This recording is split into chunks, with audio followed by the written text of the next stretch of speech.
Լիդիա Ռազունովսկայան հողայգի պիեսը ռեժիսոր Հրաչյա Պապինյանը առաջին անգամ բեմադրել է 1994 թվականին։ Այս պիեսը թատրոնի դերասանները ներկայացրել են հանրապետության տարբեր քաղաքներում ու մայրաքաղաքում։ 15 տարի անց պիեսը բեմադրելուց առաջ ռեժիսորը կրկնվելու մտահոգություն չունի։ Ներկայացման մեջ բարձրացված թեմաները միշտ էլ արդիական են, կարծում է ռեժիսորը։ 60-70%-ով նոր ներկայացում է այս ներկայացումը։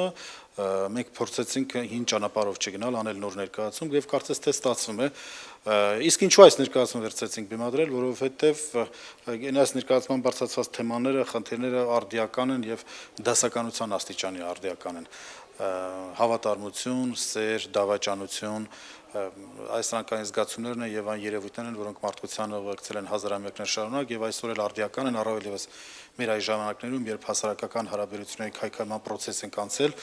խորհրդային եւ բարոյական նոր չափանիշներ, նոր նորմեր են մտնում, բայց այն խնդիրներ բարձրացնում է այս ներկայացման մեջ մենք ենք բարձրացնում եւ այս պիեսով բարձրացնում է հեղինակը, կարծում եմ այդ խնդիրները, այդ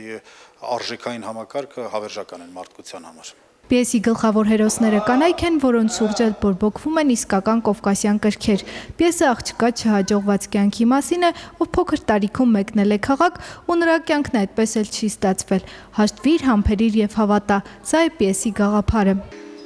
Ական քեզ դու։ Ես քեզ դրա համար երբեք չեմ ների, երբեք։ Մեռնես էլ չեմ ների։ Թաղելու է չեմ գա։ Անիծվես դու։ Անիծվես։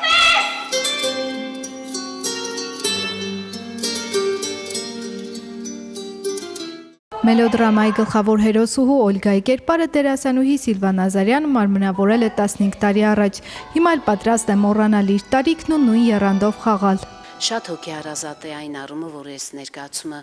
էլի ենք խաղացել, բայց կարող է թյուրիմացության մեջ գցի հանդիսատեսին մտածելով, որ այդ նույն ներկայացումն է, սյուժեն ընդամենը նույնը, իսկ ռեժիսորը ուրիշ բոլորովին այլ խնդիրներ, այլ լուծումներ հետվե եւ նույնպես կերպարներին։ Այն խաղացած Օլգան, որ ես խաղացել եմ, դա բոլորովին այլ է այս մի Օլգայից։ Օլգայի քրոջ Անյայի կերպարը դերասանուհի Լիլիթ Երեմյանը վաղուց է երազել խաղալ։ Տարիներ առաջ բեմադրված ներկայացման մեջ խաղալ չկարողացավ, որովհետև փոքր երեխաների մայր էր։ Հիմա ուրախ է, որ հնարավորություն ունի մարմնավորելու իր սիրած հերոսներից մեկին։ Այդ կերպարի շուրջ անկախ ինձնից սկսեցի անընդհատ մտածել։ Եվ տարիներ շարունակ Պապինյանին խնդրում էի, Պապինյան, չգիտեմ դա որքանով կստացվի, որովհետև Զարայի մոտ լավ ստացվեց, ով խաղում էր Անյայի կերպարը, բավականին հաջողված կերպար էր նրա մոտ, խնդրում էի, միշտ ասում էի, չգիտեմ դա որքանով կստացվի, բայց ցանկություն ունեմ, ոնց որ ես էլ եմ ուզում խաղամ։ Եվ ի վերջո երևի թե ցանկությունս կատարվում է դեռ սիրված ներկայացում է եղել։ Անյայի երկրպագու Կուլիկովի կերպարը մարմնավորում է Արթուր Սիմոնյանը, ում զգացմունքն Անյայի հանդեպ այդպես էլ անպատասխան է մնում քաղաքից գյուղ եկած Մարկի պատճառով։ Կուլիկովը իմ կերպարը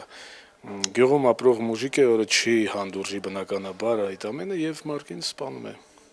Սպանում է, այսինքն այն այգին, որ պետք է պարարտ հող լիներ,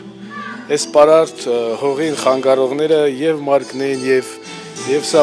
կարծես թե չնայած չարիքով է վերջանում, բայց Օլգան գալիս աճում է պարարտ հողի վրա։ Դերասանի խոսքով պիեսի թեման արդիական է բոլոր ժամանակներում եւ բոլոր ազգերի համար։ Անհողայգի ներկայացում արդեն պատրաստ է, փորձերից հետո փակ դիտում կլինի։ Արդեն հիմա գլխավոր փորձերն են գնում, ինչպես դուք տեսաք։ Հավանաբար ամսի 2-ին կամ 3-ին կունենանք փակ դիտում։ Փակ դիտումը դա ներկայացման այն վիճակն է, երբ ներկայացումը 100%-ով պատրաստ է, պարզապես դահլիճում հրավիրված մի քանի մարդիկ են լինում, այսպես հսկիչ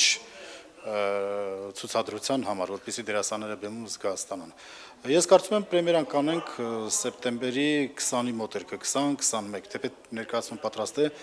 առաջին անգամ կխաղանք Վանաձորում ամսի 4-ին 5-ին հանրապետական փառատոնին նվիրված անկախության